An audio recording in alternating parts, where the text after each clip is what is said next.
So it's finally here. Spidey has got his standalone. But, I mean, Spidey's had his standalone before, but now we're getting Disney's Marvel's Spider-Man. Yeah, now he is going to be sort of part of the MCU, and we can't wait to see how they did it. Yep, and it's already getting some positive reviews coming into the opening day. I think they made like 15 million opening night, just in one night, which is not bad, but Spider-Man has always proved that it's a moneymaker, even when it was under Sony's regime, which is still under Sony's regime, but now we've got a little bit... With the help of Marvel. Yep, with Disney Marvel Studios, yeah. But the other day, too, I saw a TV spot where they were showing Spidey swinging in through the city, and they were playing the song from Ferris Bueller that they've been showing on, like, Domino's. Oh, really? So they're really going for that John Hughes feel.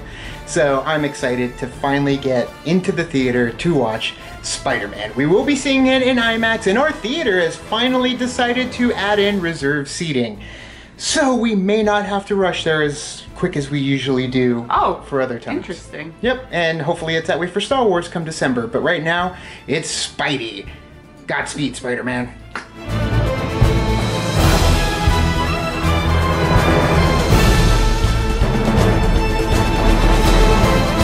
So Spider-Man, Homecoming. Yeah. Not a whole lot of Homecoming, but you know what? We get it, why they called it that. But at the same time, for me personally, it felt like a Homecoming because the whole time I was like, you know what, this kind of gives me the same feel of Sam Raimi's first Spider-Man. Yeah. So in a way, it was like a Homecoming. And Spider-Man is back, but it's cool because it did feel like an origin story, even though it wasn't an origin story at all.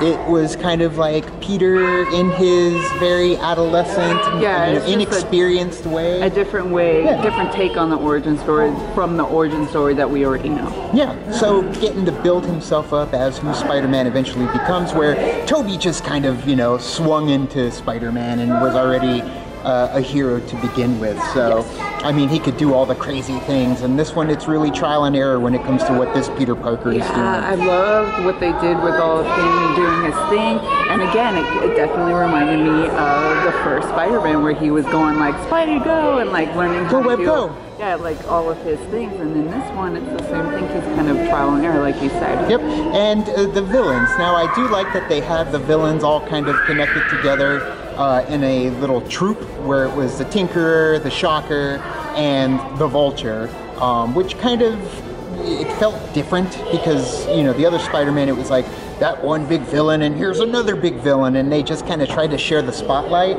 where the secondary villains didn't try to take the spotlight at all. They were just there. Yeah, and they were all working together to try and be profitable, not just take down Spider-Man, which I think is the way that they'll end up going. Sorry, it's a Friday night at a movie theater, so you're gonna expect this kind of excitement and roaming around like that. Spider-Man, though, the music was good. There were a lot of... Yeah, I enjoyed the music a lot. I think that Michael Giacchino did an amazing job, even with the theme of the music, too. Starting from the very beginning, it kind of just took off, and there was it felt very Avengers, very Marvel. Yeah, and then with, they used a lot of songs, essentially. The soundtrack, not so much the score, but the soundtrack made it feel very modern, hip. And I didn't realize my comment about Ferris Bueller would be taken so literally when watching this movie. But yeah, that's a big part of it too, which was kind of cool. But overall, I enjoyed it. I love the cast. Keaton is awesome. Vulture is great. Spider-Man is great. And there's... Cameos? There's some cameos. Great cameos.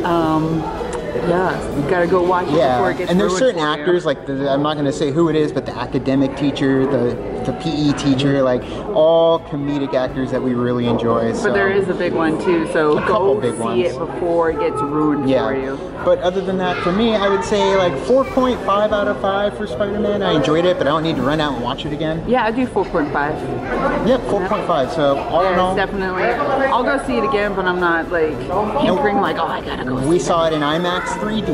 The 3D really wasn't really worth it at all. But 3D. Yeah, 3D, you can go now.